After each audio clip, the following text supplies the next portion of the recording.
गंडापुर को शदीद नाकामी का सामना करना पड़ा है और ये स्क्रिप्ट पता था कि अडयाला जाने का रास्ता है। अगर आपने जलसा ही करना था तो आपने एहतजाज का नाम क्यों दिया? वापसी का रास्ता मिला नहीं तो आप इतने बुरे फंस चुके थे कि आपके पास वापसी का रास्ता भी नहीं था। जिन प्राइम मिनिस्टर का अक़वाम मुत्तहिदा से खिताब था उस दिन की कॉल थी और ये शहबाज गिल, कासिम सूरी और शहरियार अफरीदी एक दूसरे को गालियां देते रहे। पीटीआई पाकिस्तान ने कहना है हमारा जबरान लिहाज से कोई ताल्लुक नहीं है। पीटीआई पाकिस्तान जो है वो कोई फौज के खिलाफ या एंटी एस्टेब्लिशमेंट एजेंडे के साथ नहीं है। अस्सलाम वालेकुम, वेलकम टू द शो। क्या हाल है आपका?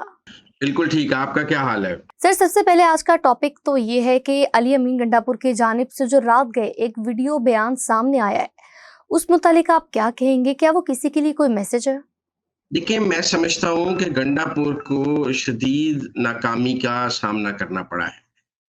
गंडापुर जो स्क्रिप्ट था पीटीआई का उसमें ये था कि गंडापुर के पीछे इतने ज्यादा लोग लेकर आएंगे कि उनको रोकना मुश्किल होगा और उनको रोकने और वो अपनी मंजिल तक पहुंच जाया करेंगे।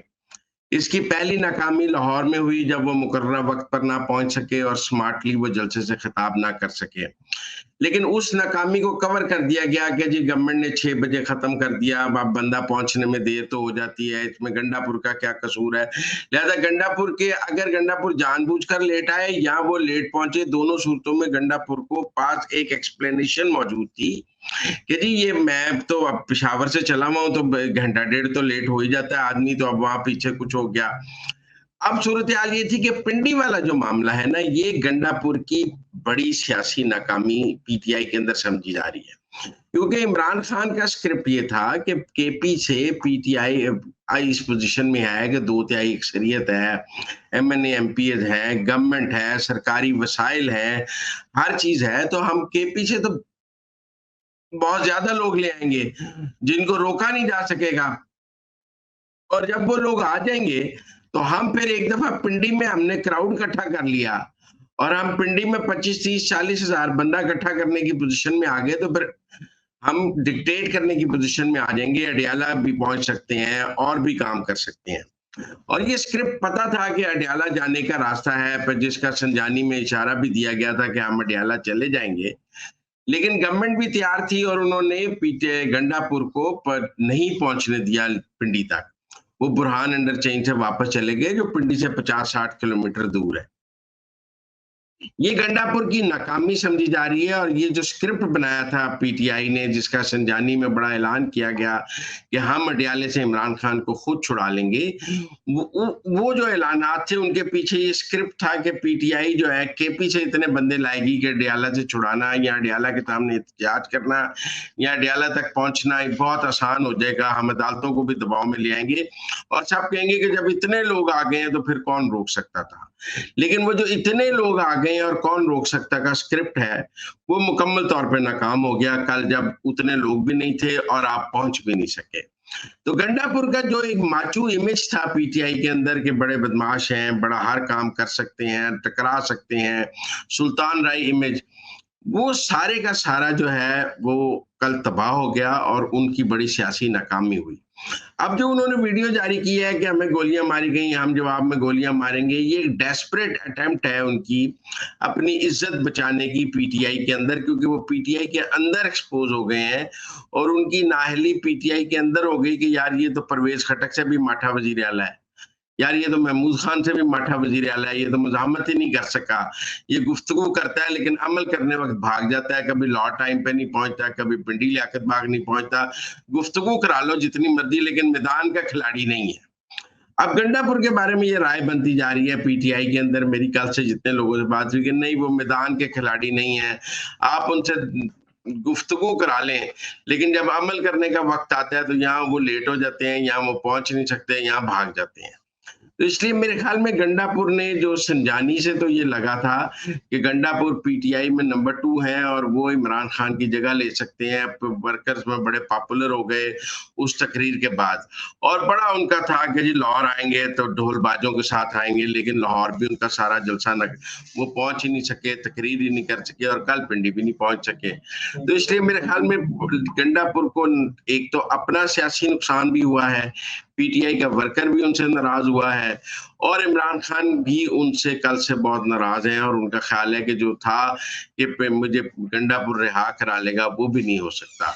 तो गंडापुर की सियासत को बहुत नुकसान पहुंचा है कल लियाकत बाग ना पहुंचने से, और पीटीआई के अंदर जो धड़ा गंडापुर के खिलाफ एक्टिव था, उन्हें बहुत मौका मिल गया है अब गंडापुर को चैलेंज करने का और उनकी नाकामियां साथ लाने का। उमर अयूब पर भी बहुत है कि जी उमर अयूब साहब तो 5 किलोमीटर दूर से जो है वो वीडियो बनाते रहे, मैदान में नहीं थे।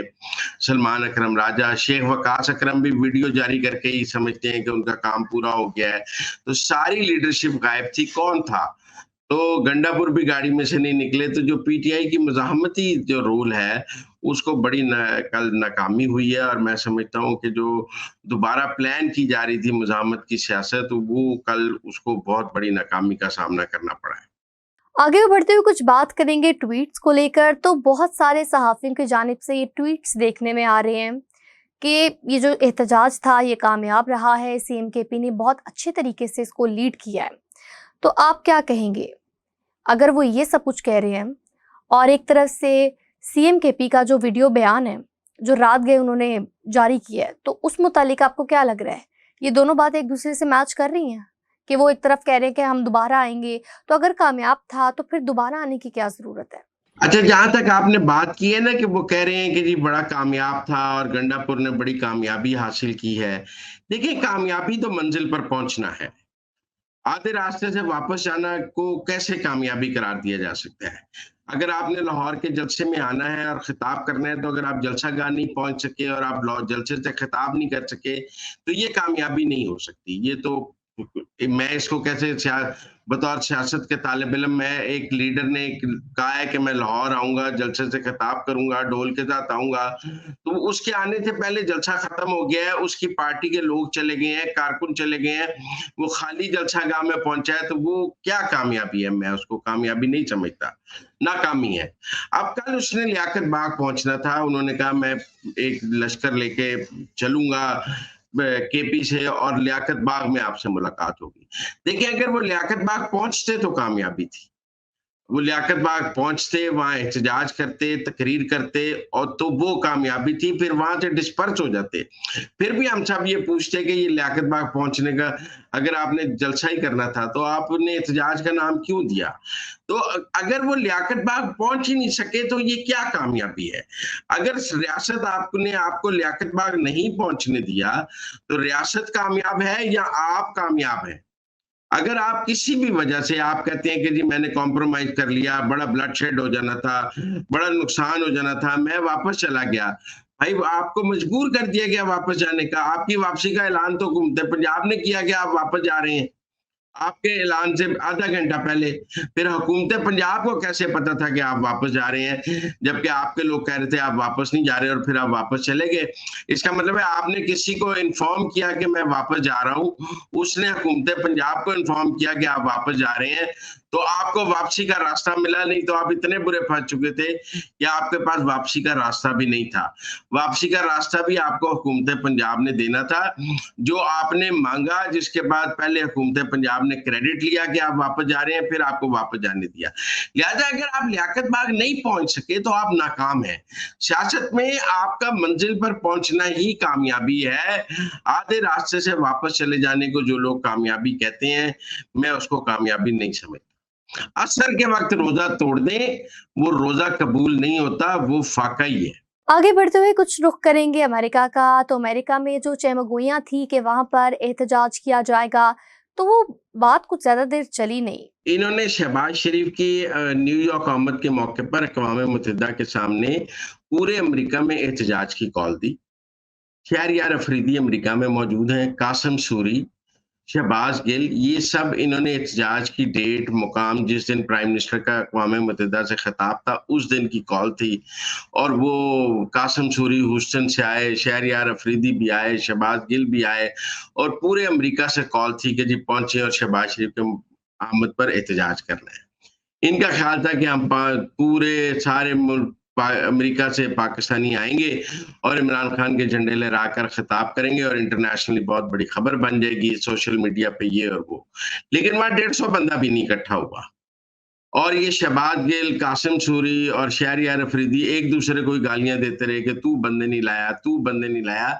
जो न्यूयॉर्क के पाकिस्तानी थे वो भी शहबाज शरीफ के खिलाफ एहतजाज करने के लिए वहां नहीं आए, और ये 150 लोग आपस में जो है जो इकट्ठे होकर वहां खड़े रहे अक़वाम मुत्तहिदा के बाद। नतीजतन आपने देखा है कि अमेरिका में पहले तो एहतजाज की बड़ी खबरें आई कि शहबाज शरीफ की आमद पर पाकिस्तानी एहतजाज करेंगे, लेकिन आपने अब कोई फुटेज देखी है, कोई तस्वीर देखी है, कोई शहबाज गिल का देखा है? क्योंकि एहतजाज नाकाम हो गया। एहतजाज सिर्फ पाकिस्तान में नाकाम नहीं हो रहे, एहतजाज अमेरिका में भी नाकाम हो रहे हैं, और वहां के भी मुझे जो पाकिस्तानी हैं वो यहाँ तो थक गए हैं इनको चंदे दे देकर, क्योंकि इनके तो पेट भरते नहीं है चंदे लेकर, या ये मेरा मतलब है कि ये उनको मोटिवेट वो शहबाज शरीफ के हामी हो गए हैं और इमरान खान को छोड़ गए, क्योंकि ये एहतजाज बुरी तरह नाकाम हुआ है। ये कैसे शक्ल दिखाएंगे? वो तातार जो टाइम स्क्वायर में तस्वीरें बनवाता रहा, किसी पाकिस्तानी ने कोई सवाल नहीं किया। वो अक़वाम मुत्तहिदा के बारे में मोदी के खिलाफ बड़ा एहतजाज किया है सिखों ने, जो इंटरनेशनली कवर हुआ है अक़वाम मुत्तहिदा के बाद, लेकिन मुस्लिम पाकिस्तानियों का तो कोई एहतजाज नहीं नजर आया। और ये शहबाज गिल, शहरयार अफरीदी और कासिम सूरी अपील करते रहे, बड़े एहतजाज की कॉल दी है, लेकिन किसी ने इनकी नहीं सुनी, क्योंकि ये भी मेरा ख्याल है चंदे ले लेकर वहां पे अपनी गुडविल खो गए हैं। अब इनको कोई चंदा दे या जबरान इलियास को दे, वहां भी बड़ी लड़ाई है कि चंदा किसने किससे लेना है। सर, सुनने में आया है कि जिब्रान और पीटीआई का कोई एक ग्रुप है, और ये भी जानना चाहूंगी कि क्या जो जिब्रान साहब हैं वो डिफेक्टो पार्टी लीड कर रहे हैं, और क्या किसी की जानिब से कोई शिकायत लगाई गई थी जिसकी वजह से कोई स्क्रीनशॉट का ये जो तस्करा है, अगर आप खुलकर बयान करें इसको, तो जो एक न्यूज़ चैनल पर शाया भी हुआ। इस वक्त देखे ना जी, सोशल मीडिया की पीटीआई देखिए, दो किस्म की पीटीआई चल रही है। एक पीटीआई सोशल मीडिया पे है, एक पीटीआई ग्राउंड पे है। ग्राउंड की जो पीटीआई है उसका हाल हमने आपको बता दिया कि आप जितने बड़े बड़े उमर यूब से लेके, ये शेख वकास अकरम से लेके, शिबली फराज से लेके, अली जफर से लेके, जितने बड़े बड़े एमएनए हैं, एमपीएज हैं, मतलब कोई 150 के करीब आपके पास पंजाब से एमपी हैं पीटीआई के पास, कोई आपके पास एमएनए है पंजाब से 25-30, आपके पास पंजाब में अच्छी खासी पार्लियामानी स्ट्रेंथ मौजूद है। आप बताएं कल उनमें से कोई नजर आया है? किसी का कोई आपको बयान, किसी का कोई जुलूस, किसी की कोई चीज नजर आई है? ये पंजाब बच्चर किधर थे? वो पंजाब के जो 150 एमपी हैं वो सारे कहाँ थे? जो एमएनए है शेख वकास अकरम से लेकर सारे पंजाब से जो मुंतखब हुए में है वो सारे कहाँ थे? कहीं भी नहीं थे। उमर यूब साहब की भी एक वीडियो आई है कि वो 5 किलोमीटर ऊपर पहाड़ी के ऊपर से अपने मोबाइल से वीडियो बना रहे हैं, नीचे जुलूस में नहीं मौजूद है, उन पर शेलिंग नहीं हुई है। अकेला गंडापुरी नजर आया है, या उसके साथ उसके 5-6 वजीर नजर आए हैं, अदरवाइज तो पीटीआई की कोई लीडरशिप हमें नहीं नजर आई कल मार खाते हुए। तो ये दो किस्म की लीडरशिप है, एक जो मैदान से पाकिस्तान के अंदर से भी गायब है, एक सोशल मीडिया की पीटीआई है जो जबरान इलियास के कंट्रोल में है। उसका पीटीआई पाकिस्तान से कोई ताल्लुक नहीं है। वो जो पीटीआई है वो एंटी स्टेट नैरेटिव चलाती है, जो उस नैरेटिव को बैरिस्टर गौहर भी ओन नहीं करते, जिसको कोई भी ओन नहीं करता, और उनका दर्द सर बना हुआ ये नैरेटिव। लेकिन चूंकि इमरान खान का ट्विटर हैंडल उनके कंट्रोल में है और पीटीआई का ट्विटर हैंडल और बाकी चीजें मीडिया उनके कंट्रोल में है, लिहाजा वहां से वो चीजें चलती हैं। ये एम्बेरसमेंट में उसको डिसोन भी नहीं कर सकते, लेकिन उससे तांग भी बहुत है, क्योंकि खान साहब ने सारे पासवर्ड जाने से पहले जबरान इलियास को दे दिए हुए हैं, और इनके पास वो अकाउंट्स ही नहीं है, वो चलाता है सारा सिस्टम, पैसा भी उसके पास है, लिहाजा वो इनको गालियां भी निकालता है। लेकिन मैं ये देख रहा हूँ कि आहिस्ता आहिस्ता पीटीआई पाकिस्तान में जबरान इलियास के खिलाफ नफरत बढ़ती जा रही है। पीटीआई पाकिस्तान जो है वो जबरान इलियास से तंग है। मुझे कई पीटीआई के लीडर्स ने कहा है कि यार ये दर्द सर है, ये खुद तो शिकागो बैठा है और हमें यहाँ मरवा देगा, इसलिए थोड़ी जेल जाना है, इसमें इतनी हिम्मत है तो आ जाए पाकिस्तान आकर लड़े। हम यहाँ मौके पे मौजूद हैं, ये वहां से बैठ के कहता है फौज को गालियां दे दो, तो हम इसे कहते हैं कि भाई तू यहाँ आकर देना, जरा तेरा भी पता लगे तेरे में अंदर कितने पानी है। तू वहां से ट्वीट करता है, यहाँ आकर तू कर। तो इसलिए जबरान इलियास की भी पीटीआई पाकिस्तान पर से गिरफ्त कमजोर हो रही है। जितनी चैट्स लीक हो रही हैं, जितनी चीजें हो रही हैं, इसका रोल भी एक्सपोज हो रहा है, और ये इसको आहिस्ता आहिस्ता लोग इसको डिसोन भी कर रहे हैं। मुझे लगता है कि आगे जाके पीटीआई पाकिस्तान ने कहना है हमारा जबरान इलियास से कोई ताल्लुक नहीं है, ये जाने थे इमरान खान जाने, हम इसको मजीद इसका जनाजा नहीं उठा सकते। लिहाजा मुझे लग रहा है कि उसकी जो गिरफ्त है ना वो अब सिर्फ सोशल मीडिया तक है। वो पाकिस्तान के में जो पीटीआई के अमली इकदाम है, मतलब वो तो चाहता है ना कल जीएचक्यू सारे लोग पहुंच जाएं, वो तो चाहता है कि यहाँ इनकलाब आ जाए और लोग जाके ना बड़ा डडियाले से इमरान को निकाल लें, लेकिन ग्राउंड पे ऐसी कोई सूरत हाल है नहीं है। ट्विटर पे आप ट्रेंड ऐसा बना सकते हैं। तो मुझे जबरान इलियास की गिरफ्त दिन ब दिन कमजोर होती नजर आएगी और मुझे लगता है कि पीटीआई जो है उसको अपने लिए एसेट की बजाय लायबिलिटी समझेगी। जी, उन्होंने खुद भी दिया हो सकता है और रऊफ हसन ने भी दिया है और भी जो लीडर्स हैं। देखिए पीटीआई पाकिस्तान जो है वो कोई फौज के खिलाफ या एंटी एस्टेब्लिशमेंट एजेंडे के साथ नहीं है। देखिए जब आप कहते हैं ना हम फौज से बात करने के लिए तैयार हैं, तो पीटीआई पाकिस्तान के सारे लीडर कोरस में ये गाना गाना शुरू कर देते हैं। जब आप कहते हैं हमने कोई बात नहीं करनी, कोई बयान ही नहीं देता कि हमने बात नहीं करनी है, ये बात किसी को काबिल कबूल ही नहीं है, सब बात करने के लिए तैयार है। मेरा ये ख्याल है कि जिब्रान की जो चैट्स हैं वो सारे पीटीआई वाले खुद ही अब हसासेदारों को और सब लोगों को दे देते हैं खुद को बरी जमा करने के लिए कि हम इसका हिस्सा नहीं है, देखें ये कह रहा है, देखें ये कह रहा है।